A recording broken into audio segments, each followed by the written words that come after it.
Welcome to this week's End of Days Update, coming to you from Orlando, Florida. We had such a great time this last weekend in East Coast Believers Church Sunday morning. Then we had Monday night school. And if you're anywhere near the Oviedo area, Orlando area, we'll be there again tonight, Wednesday night, for a service. And if you're anywhere near the Boston area, we'll be at East Taunton, Mass. this weekend at Highway Church, Sunday morning, Sunday night. Come, we'll have a great time getting into the Word. So we're coming to you every week to look at the different things that point to the coming of the Lord, specifically what's happening around the nation of Israel. And really, the second coming has so many signs that it's blatant and obvious, but the rapture is signless, so we kind of pay attention to what's going to happen just after the rapture. So you have all those things happening right now, especially the last couple of weeks. You've got more global things happening that point to literally the Battle of Armageddon, which we know that's 7 years later after the rapture. So let's pick up to what's happened around Israel. So much is going on. Now, why would we get into this? It's about an acceleration mentality. It's not about an escape theology. It's about accelerating. So, man, you had Israel do a surface-to-surface missile attack in Syria, right outside of Damascus. Another one of the convoys coming from Iran, bringing missiles down into Syria for Hezbollah. And it looks like 5 people got killed. It is intriguing that they did a surface-to-surface attack because Israel's prime minister had just met with Putin, Russia's president, and he said, okay, I don't want you to do any more airstrikes into Syria. So Israel said, okay, no problem. We'll do ground-to-ground strikes. The precision of that ground-to-ground strike is amazing. So they've taken out so many munitions depots over this last year. I'm counting up to the 41 or 42 strikes they've done. So Iran is determined in the midst of every nation talking to them right now. You had the G20 summit coming together, and it was all about climate control, but really what they talked about was Iran, because Biden's kind of taken Obama's stance. Let Iran continue to test and build ballistic missiles, but don't do any enriching of uranium. Well, Iran's doing both, so they're not getting anything, and Iran's really taking their time coming to the table. So I like that the UK, France, and Germany even vocalize, hey, Iran, you've got to come to the table. So they said they will later this year, but they've already passed the threshold. A month ago, they taunted and blatantly talked about how much enriched uranium they have. So in the midst of them doing that, you got the Palestinians trying to open up a consulate in Jerusalem. You have the U.S. coming against them, saying they can't do that. Along with that, Israel said they can't. So there's a lot of stuff's going to happen about that. But globally, you've got a U.S. carrier group in the South China Sea with the Japanese destroyer group. They're doing tests, basically exercises. Because remember last week, China said, this is the third time we will nuke Japan if they interrupt our dealings with Taiwan. Not will damage you, not will fight you, not will fire a missile at you, will nuke you. So it's just crazy. In the midst of that, you had a British carrier group get basically buzzed by 30 Russian planes in a two-week period in the Pacific. So you got Russia doing crazy things, coming against battle groups. You got China doing crazy things like that.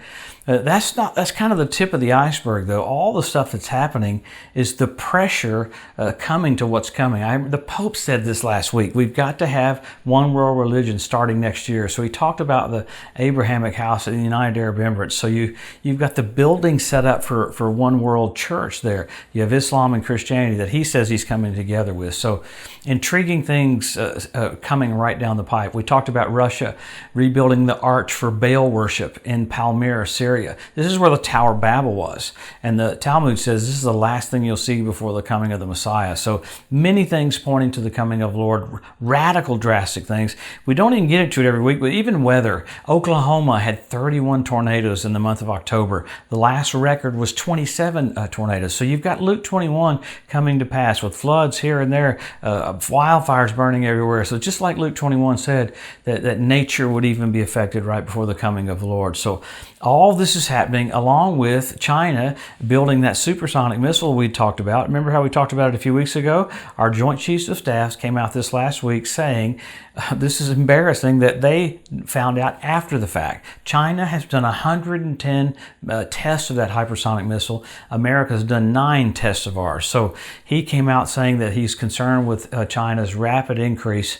And what that rapid increase is for is they're going to go over with the kings of the East at the second coming. They'll come over the Euphrates River, and ISIS has been damming up the Euphrates River. So it's amazing. You're seeing the setup for what's going to happen after we leave. So many things keep happening with France. Many things keep happening with the EU. It is intriguing that for climate change, everyone met, and all they talked about was literally end-time events and didn't even call them end-time events. So, man, the setup for the coming of the Lord is there.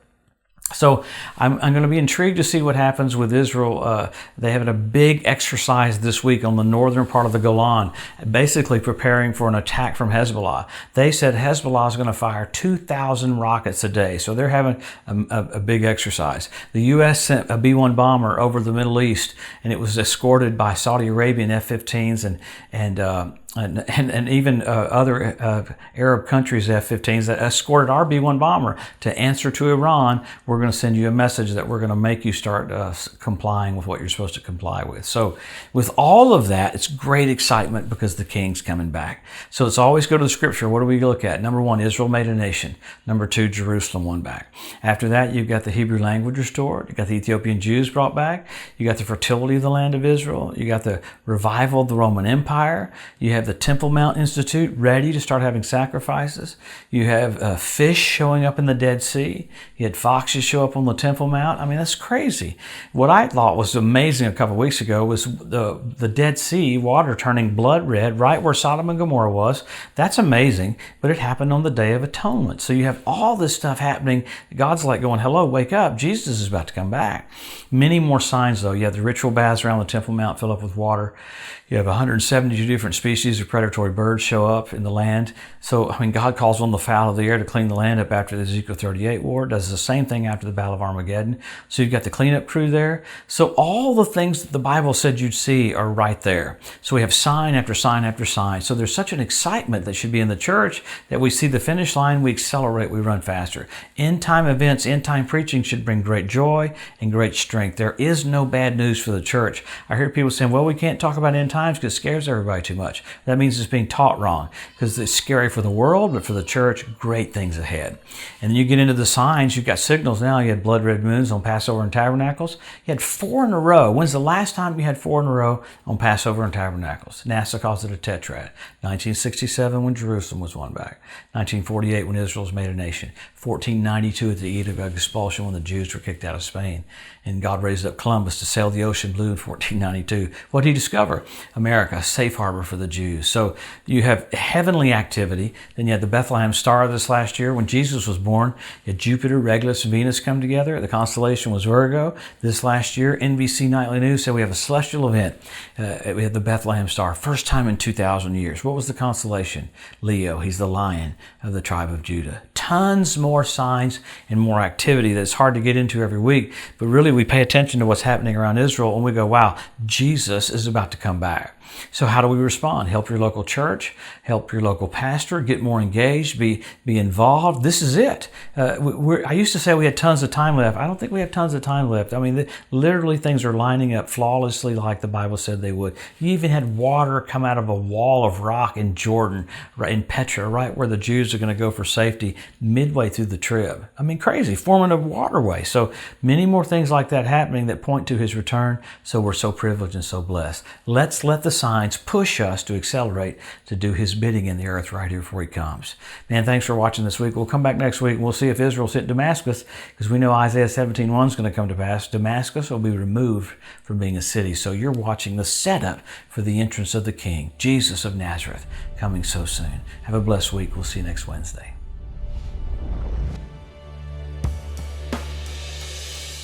Thanks for joining us today at the End of Days Update. If you'd like to be notified every time there's a new post, just go to the edu at josephmorris.com and subscribe to receive email alerts.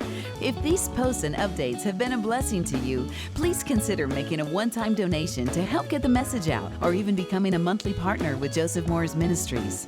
Thanks again for tuning in to the EDU, and we'll see you next week. One love to overshadow